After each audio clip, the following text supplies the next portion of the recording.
This is Curative Design, and I'm Ruin Matthews.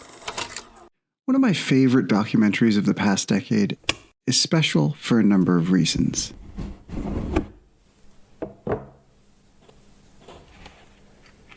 It beautifully tells the story of Ayrton Senna, the dashing, young, incredibly talented racing driver who was tragically cut down in his prime. It highlights Senna's love for his home country, Brazil, and his country's love for him. It weaves in an almost Shakespearean rivalry between his former teammate Alain Prost and himself.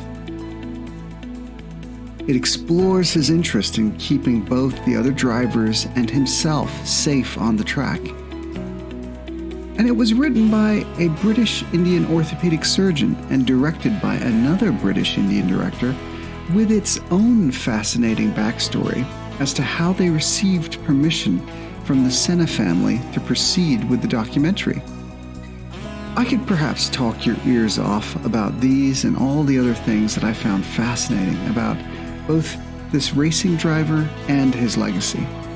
However, I wanted to focus in on a particular scene from the documentary and how it relates to something that many of us navigate in our day-to-day lives: the notion of power distance.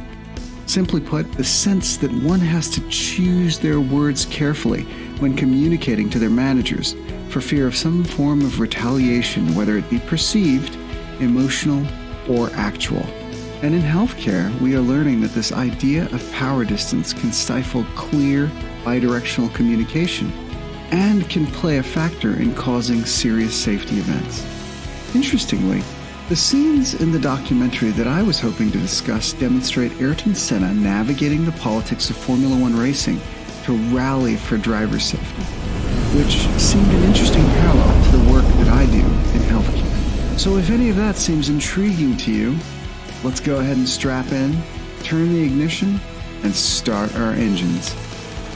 Unlike other documentaries where critical events need to be recreated for the audience, the power of this film comes from the archival footage that the Senna estate themselves relinquished after years of being quite secretive around the disclosure of some of these and other deeply personal records. Part of these archives were the actual discussions between the drivers and the race management prior to each race. Unscripted, it is a treasure trove of real-world relationship drama in the high-stakes world of international Formula One racing.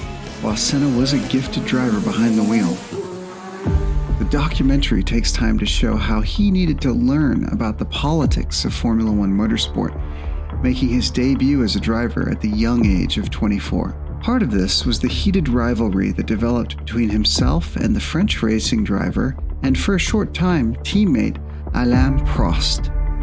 Things came to a head during an infamous crash during the Japanese Grand Prix in 1989 that saw the F1A side with Prost over a controversial decision relating to how Senna returned to the race after the crash. This method of re-entry had been allowed in previous races and suggested that the commissioner of the F1A, who had been close to Prost, simply sided with him, suspending Senna from further competition and allowing Prost to be crowned champion for that year. Returning from his suspension, Senna not only appeared wizened and ready to navigate the complex racing lines of the various tracks of the Formula One Grand Prix, but also better able to manage the complex web of power and politics within the motorsport.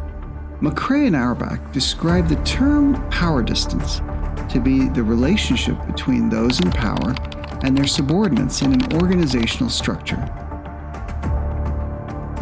Wherever there are organizational structures, there are power distances. Studies have shown that low power distance cultures tend to encourage members of the team, regardless of role or responsibility, to speak up and share concerns. High power distance cultures tend to be more autocratic, giving directives versus consulting their subordinates for consensus-based decision-making. Despite winning the Japanese Grand Prix, Senna was stripped of the title and suspended from racing based on an ambiguous decision of a rule by those in power, namely the F1A commissioner. Clearly, this appeared to be Senna's first foray into understanding who held the power in the world of Formula One. Archival footage from a drivers' meeting the following year saw Senna taking a different tack. Instead of overt hostility, he appeared to demonstrate passive aggression, walking out of a drivers' meeting when it was decided that for the race, the rule that Senna had supposedly violated would no longer be enforced due to safety concerns. The remainder of the driver's safety briefing occurs without his valuable input as a result of his walking out. I suspect what Senna realized was that the voice of multiple drivers raising a safety concern was powerful and couldn't be ignored by the management, bringing us to the 1991 Formula One season. It had been another tremendous season for Senna, having won 7 races and scoring numerous pole positions. Then, during the Mexican Grand Prix in June of that year, a mechanical failure resulted in a high-speed collision. He sustained minor head injuries, but was clearly shaken from the event. On a side note, the F1 track doctor, Professor Sid Watkins, was close personal friends with Senna, and can be seen in the documentary reassuring the media that Senna was fit to race. Professor Watkins was a towering figure in the field of motorsport safety, particularly F1 safety, and may very well be the subject of another curative design essay in the future, which brings us to the scene that I wanted to discuss. Here, Senna raises the concern that he has for the safety of the drivers, sharing his own recent experience with a high-speed crash. Specifically, the use of tires at the escapement area, which he believed to be more dangerous than cones because of their propensity to flip Formula One cars plowing into them. The F1A commissioner and another member of the leadership team appear initially interested in what Ayrton has to say, but then take the tack of falling back to a particular regulation as to why Senna's suggestion cannot be realized. Ayrton, ready for this, expertly rebuts with the exact wording of the regulation that in fact allows his request to remove the tires from a safety standpoint. The commissioner concedes the point, but immediately makes a power play, stating that the best decision for the drivers is his decision. This is a high power distance maneuver. In the murmuring from the drivers, it seems clear that Ayrton is on the right side of the argument here, arguing for a stance that could affect all the drivers' safety. The commissioner attempts to save face by countering that his decision is a vote by the drivers, which of course allows the drivers to vote unanimously in support of Ayrton's request to replace the tires in the escapement area with cones. Almost poetically, 3 hours later, Ayrton's very own rival plowed into said cones safely and without incident.